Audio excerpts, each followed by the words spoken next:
안녕하세요. 프로보노 작가 문유석입니다. 반갑습니다.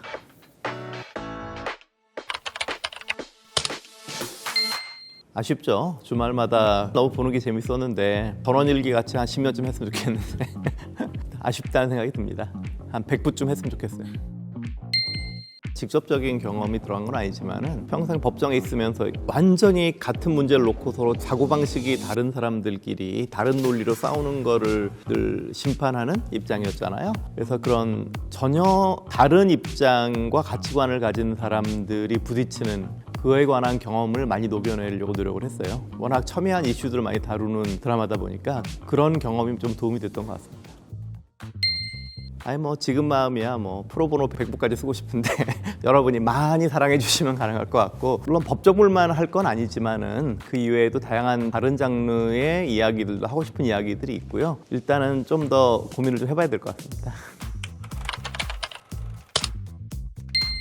예를 들면은 3, 4부의 강훈이 사건, 장애인 인권 사건인데 이게 드라마지 다큐멘터리가 아니잖아요. 그러니까 어떤 대표성 있는 사건을 가지고 사회 구조적인 문제를 해부하고 대안을 제시하고 하는 거는 드라마의 영역이 아닐 거예요. 저는 극작가로서 사람의 이야기를 하고 감정을 다루는 거기 때문에 저는 사람을 자꾸 상상하거든요. 내 머릿속에 마음속에 어떤 사람이 구체적으로 떠오르고 그 사람 마음속으로 깊이 들어가질 때 이야기가 나오는데, 강훈이 사건 할 때는 오히려 반대 입장에 있는 최웅산 회장이라는 인물을 생각하면서 이건 쓸 수 있겠다 생각을 했어요. 굉장히 외로운 큰 상실을 입은 사람과 사람이 하나의 가족이 돼서 서로를 구원하는, 그냥 개인과 개인, 저는 개인에 관심 많은 사람이니까 그런 이야기가 언뜻 떠오른 거예요. 근데 우연히 그 사람이 자기를 가졌을 뿐이죠. 솔직히 그 사람이 재벌이란 건 별로 중요하게 생각 안 했어요. 그 사람은 어떻게 보면 가장 사랑하는 유일한 가족인 외아들을 잃은 사람인 거죠. 그 상실감에 폐인이 된 사람이에요. 자기 병원에서 어떤 일이 돌아가는지도 관심도 없고 인터넷 바둑만 두면서 그냥 거의 반쯤 죽음 속에 살아가는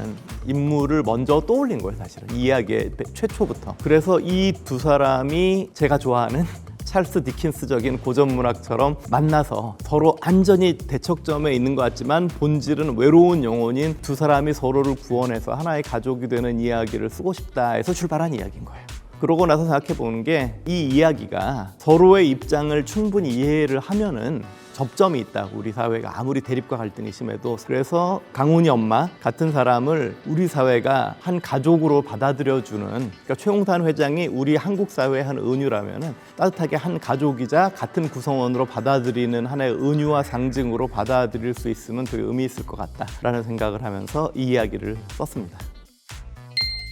좀 재미도 있고 저도 감동했었던 에피소드가 있는데, 6화에 보면 공변 어벤져스에서 활약하는 공변들이 막 짜자잔 등장하잖아요. 그중에 공익인권법재단 동감이라면서 등장하는 첫 번째 그 팀이 있는데, 실제로 우리나라를 대표하는 공익변호사 단체 공익인권법재단 공감이라는 데를 이름만 동감으로 살짝 바꿔서 대놓고 등장을 시킨 거거든요. 근데 실제로 그거 방송하자마자 저한테 SNS 메시지로 직접 뵌 분은 아닌데 공감의 주도적인 역할을 하시는 변호사님이 너무 고맙다고, 잘 보고 있다고 하면서 사실은 그 6회 방송을 보는데 실시간으로 필리핀하고 태국하고 그런 해외에 계시는 공익 변호사님들이 자기한테 메시지가 왔대요. 저 동감이라는 거 니네 공감 아니냐, 너 아니냐, 그러면서 드라마의 영향력이 정말 대단한 것 같다. 저도 너무 신기했어요. 그리고 실시간으로 우리 방송하는 바로 그 시간에 전 세계에 있는 실제 공익 변호사님들이 그걸 보고는 바로 알아차려갖고 그 모델이 된 분한테 연락을 했고, 그분은 저를 또 수소문해서 저한테 연락을 한 거예요. 그만큼 이 극의 힘이라는 게 참 크구나 생각을 하고 그랬습니다.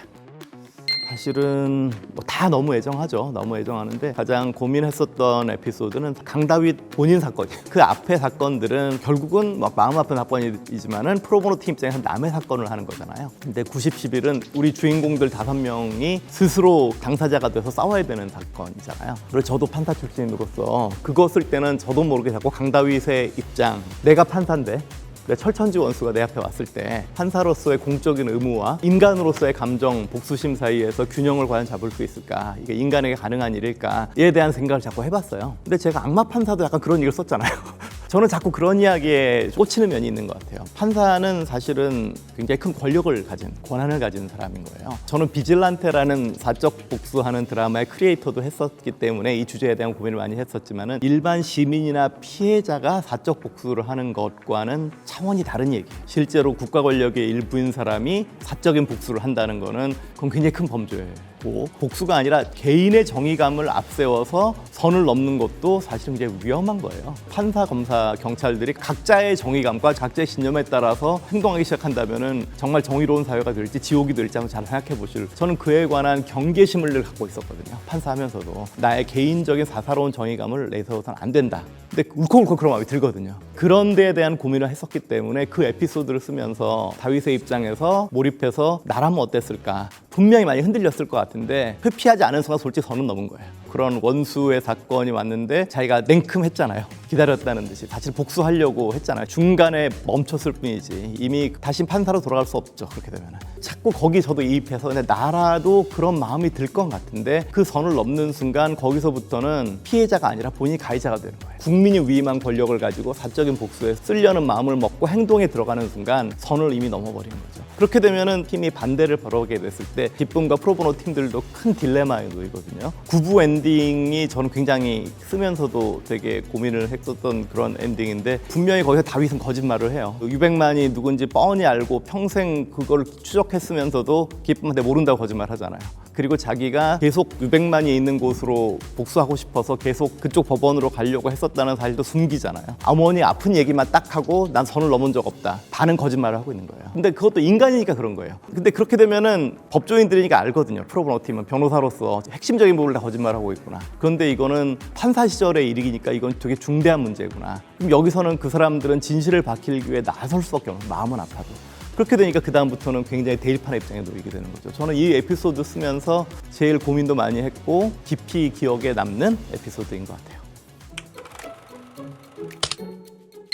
그래도 전직 판사로서 얘기하면 부끄럽긴 한데 솔직히 악마 판사 쓸 때 태형 시킬 때 23년 하고 가끔 저런 인간은 콩밥도 아깝고 태형을 시키고 싶다는 마음에 울컥 든 적이 몇 번 있습니다. 네. 그래서 어차피 판타지 다크 히어로물이니까 하고 과감하게 써버린 적이 있고요. 프로보노에도 한 번 있는데 육부에서 난민 사건 할 때 사실 법적으로 말도 안 되는 사건이거든요. 다윗은 일종의 정치적인 언론 플레이를 해서 판을 뒤집은 거죠. 대법원까지 진 거니까 자기도 질 거라고 생각하면서 던진 사회에 메시지를 던지려고 한 건데 판사가 냉큼 받아버려서 인정해버리죠. 사실 저도 판사하면서 개인적으로는 이기게 해주고 싶은 사건인데 법적으로는 도저히 방법이 없는 사건이 있어요. 그럴 때는 말했지만 개인의 정의감을 내세우면 안 되기 때문에 전 법대로 했거든요. 근데 그때 안타까움이 있었는데 이번에 과감하게 말도 안 되지만 인정해버리는 거죠. 그 극 중에 조광열 부장판사님은 그런 캐릭터이기도 하지만 정년 퇴임 직전의 분인 거예요. 항소하면은 바로 항소심에서 바로 깨질 거 알면서 지른 거죠. 자기 판사 시절의 마지막 판결을 깨질 걸 알면서 지르는데 저는 그렇게 못했지만 한번 해봤습니다.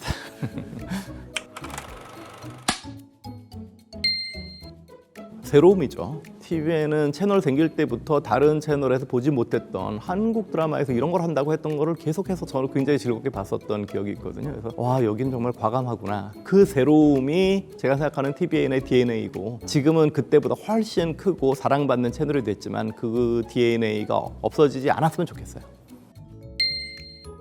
제가 TVN 드라마 보면서 제일 와 하고 감탄했던 게 응칠이에요. 그 당시에는 너무 파격적인 드라마였어요. 솔직히 주인공 중에 유명한 사람이 한 명도 없었어요, 그 당시에.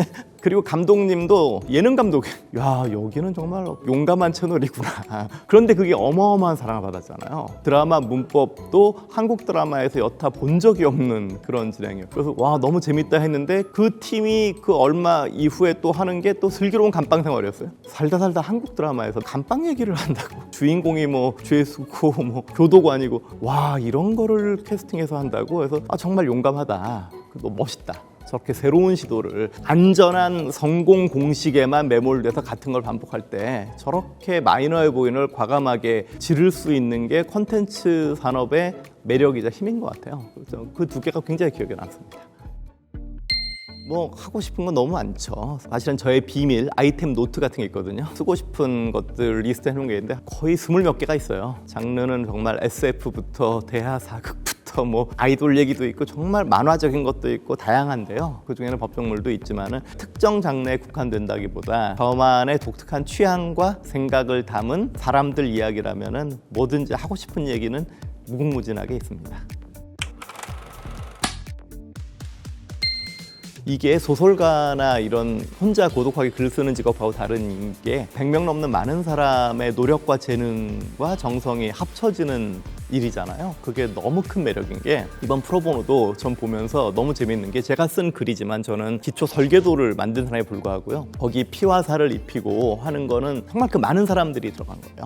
예를 들어 우리 김성윤 감독 정말 디테일한 사람이거든요. 그 사람의 디테일의 연출 아이디어들 깨알 같은 게 다 보이고 모든 배우들의 애들립 저는 상상도 못했던 이걸 이렇게 표현한다고 하는 표정 하나 이런 거 볼 때마다 쾌감이 안 해본 사람 모를 거예요. 내가 쓴 거를 저런 수준으로 재현한다고 내가 생각해 본 적도 없게 그럴 때 오는 쾌감 음악 같은 것도 얼마나 기가 막히게 루즈할 수 있는 구간을 긴박있게 해주고 너무 고맙고 신기하고 이렇게 다양한 재능들이 합쳐지는 걸 보는 게 이 매력은 안 해본 사람 모를 거다 이런 생각이 듭니다. 시청자로서 보는 순간이 일단 1번으로 행복하고 2번으로는 역시 많이 사랑해 주시는 시청자들의 다양한 관점과 그 리뷰, 댓글들을 가능한 한 최대한 읽어보려고 하는데 너무 감동받을 때가 많아요. 이제는 정말 TVN도 글로벌한 채널이기 때문에 전 세계 분들이 전 세계 언어로 근데 신기하게 다 비슷한 얘기를 해요. 비슷한 포인트에서 감동받고 비슷한 포인트에서 분노하고 그게 너무 신기해요. 그거 다 번역해서 일일이 보면서 그 기적 같은 일이다. 이런 생각이 들어요. 이렇게 전 세계 사람들하고 동시에 소통할 수 있는 일이 있을까? 이런 생각을 합니다. 저는 목표가 아주 명쾌한데요. 많이 쓰고 싶습니다. 뭐 하나에 어마어마한 걸작을 평생에 걸쳐 내고 싶다. 엄청 대박을 내고 싶다. 전 이런 욕심 하나도 없고요. 그냥 이 일 자체가 좋아서 약간 덕후의 마음으로 시작한 성덕이잖아요. 벌써 지금 갖고 있는 아이템 노트가 20몇 개 있다고 했잖아요. 5만 장르가 다 있다고 했는데 이거를 현실의 어떤 작품이 돼서 제가 시청자로서 보는 게 꿈인 거예요. 많이 많이 보고 싶습니다. 제가 성덕으로서 살아갈 수 있도록 더 많이 사랑해 주십시오. 고맙습니다.